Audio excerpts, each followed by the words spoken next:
Week D. D is for dogs, but not these two. Not today. I am doing a dog, but it's a different dog.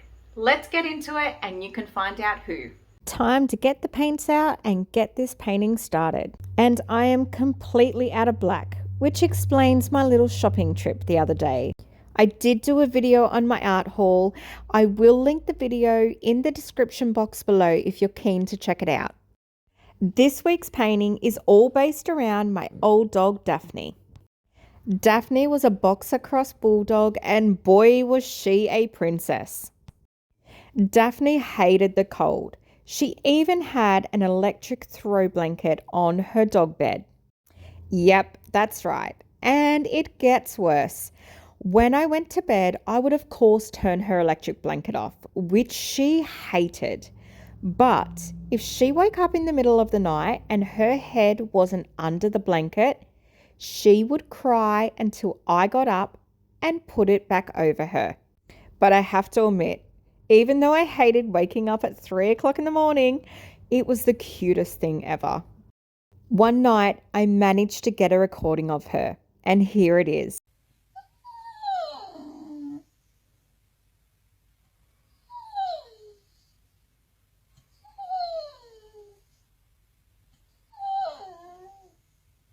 Seriously, who could resist that adorable face, even if it is 3 o'clock in the morning?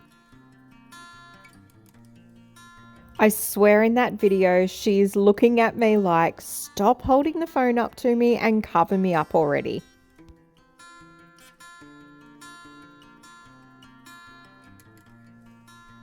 Alright, time to get stuck into the painting process. This is the initial painting stage.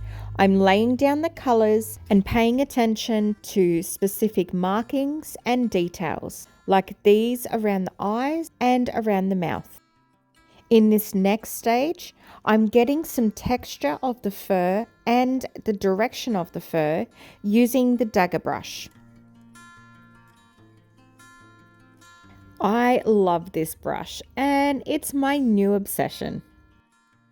It makes getting that soft, wispy fur so easy.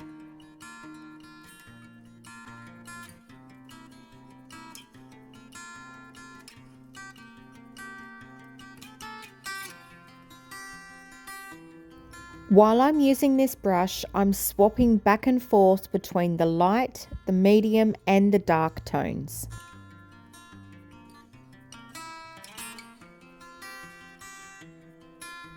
I'm now marking out the dark parts of the ear, but this really doesn't matter because me being me, it's all going to get painted over again anyway.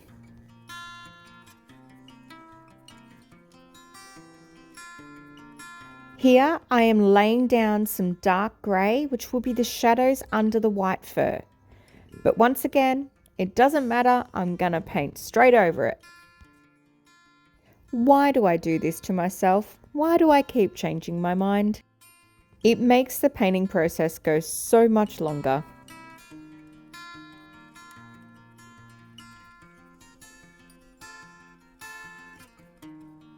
Okay, so it's not completely gone yet.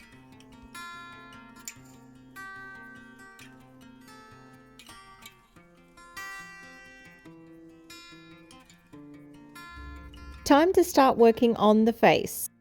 I'm using quite a bit of white here, but my thought process is that I'll go over the top with a series of glazes.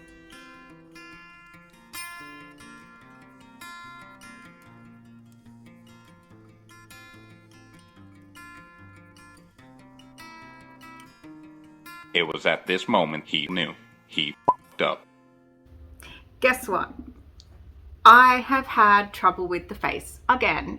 I swear I need to stop doing faces and furs, the two F words. Faces and fur, the vein of my existence, I swear. So I ended up going over the face. I can't even tell you how many times, but I want to keep it all in there, but keep the video short at the same time. So what I've done is sped it up to about 15. So you can't really see the techniques that I'm doing, but a lot of it I just keep going over the top of it anyways, so you don't really need to see the technique. Now that our dog's face is looking like a dog's breakfast, I'm just going to leave this here so you can watch it improve in sped up time.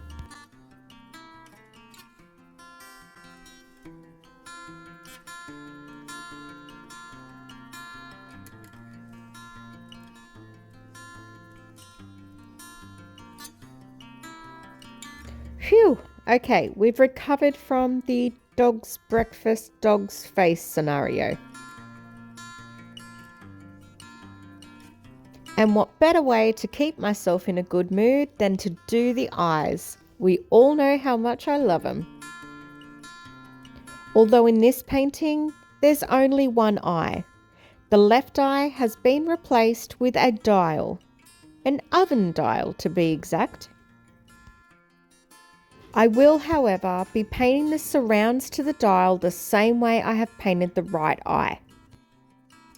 This way, even though the eyes are two different sizes, it'll make it seem cohesive by painting the details surrounding them the same.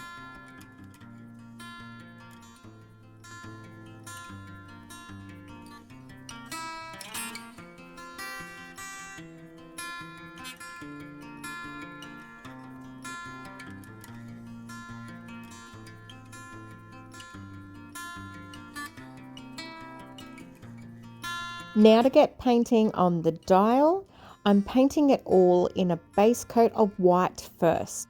I'm then using a pale grey to go around the raised part of the dial. And then using a darker grey to trace around the outside of the handle of the dial. And I use the same dark grey to mark out all the notches, followed by the telltale little red triangle, and a few last highlights in the right eye.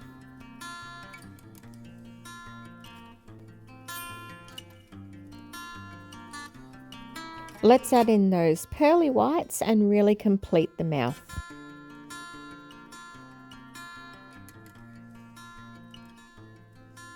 I've got Van Dyke Brown watered down into a thin glaze for the areas that are in shadow but still need that hint of warmth.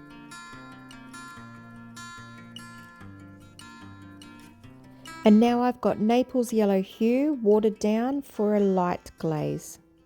And don't worry, it won't be staying quite this yellow. There are a fair few more layers to go over this yet. And adding a few whiskers to the muzzle area.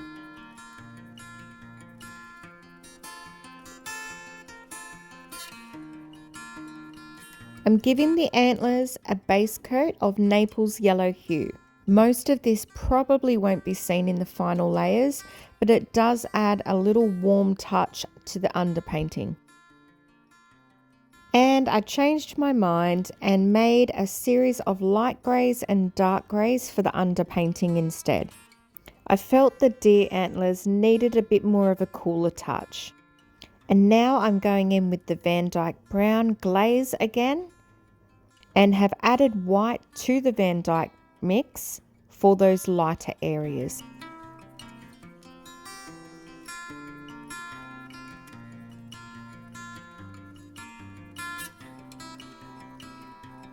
As much as I love golden paints, I hate these little tabs on top. They're so hard to get off. And yes, I know I shouldn't be using a palette knife, but it is seriously the best way to get underneath these tabs.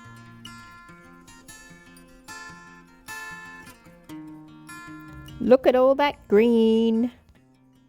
I'm now using a watered down green just to draw the stem of the dandelion.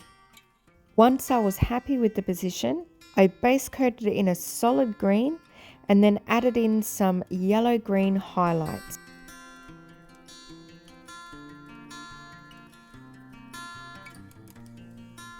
I used Van Dyke Brown mixed in with a bit of red earth for the underside of the dandelion. I should have done the white part of the dandelion first, but I really wanted to make sure that I had the underside's perspective right.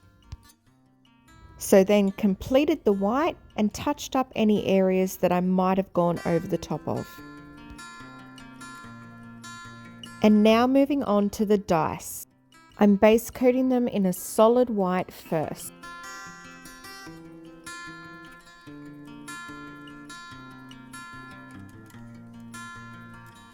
With the white all done, it's now time to do different shades on each side of the dice.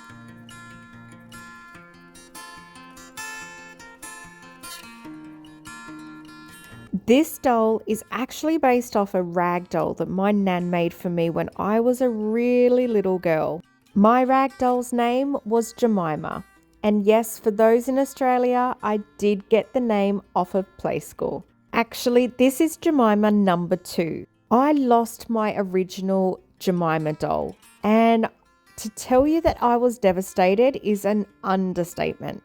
From the day that my nan gave me this rag doll, I must have only been about 2 or 3, like really little. And I absolutely loved her. I took her everywhere I went.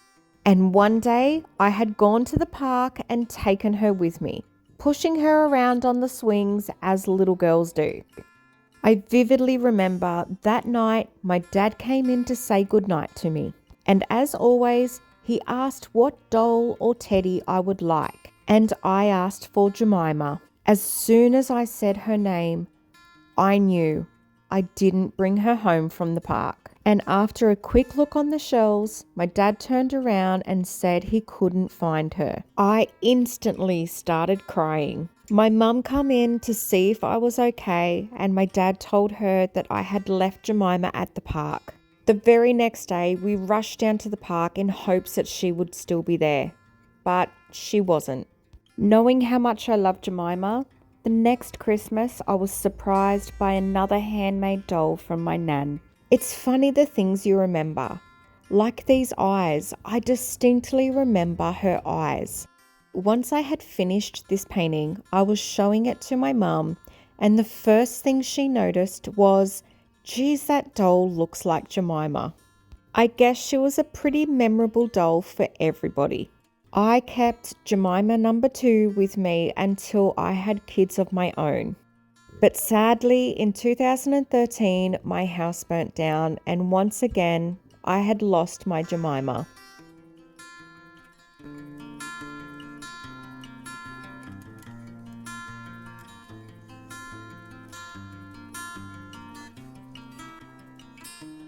The next D for this painting is a diamond ring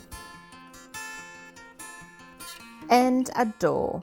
Of course, Jemima did not have a door or a dummy, but it is fitting with this week's theme. And just when I thought I was done and I removed the masking tape, I realised that Daphne's fur was seriously getting lost within the background. I guess I had been so focused on everything else that I was painting that I didn't step away and double check the painting like I normally do. So I added a shadow around the right hand side of Daphne and in a few other places to make it look cohesive. And with those few touches now done, Daphne the doll carrying dog is done.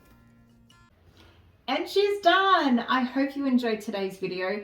If you did, hit the like button, hit the subscribe button, and don't forget the notification bell.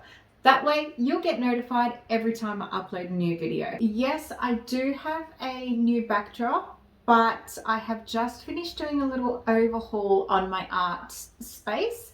So stay tuned for the next couple of days. There'll be a video showing you my little upgrade. I hope you had a great long weekend if you're in Australia, or a great weekend if you're elsewhere. I will see you in a few days for the art space overhaul video. Until then, catch ya!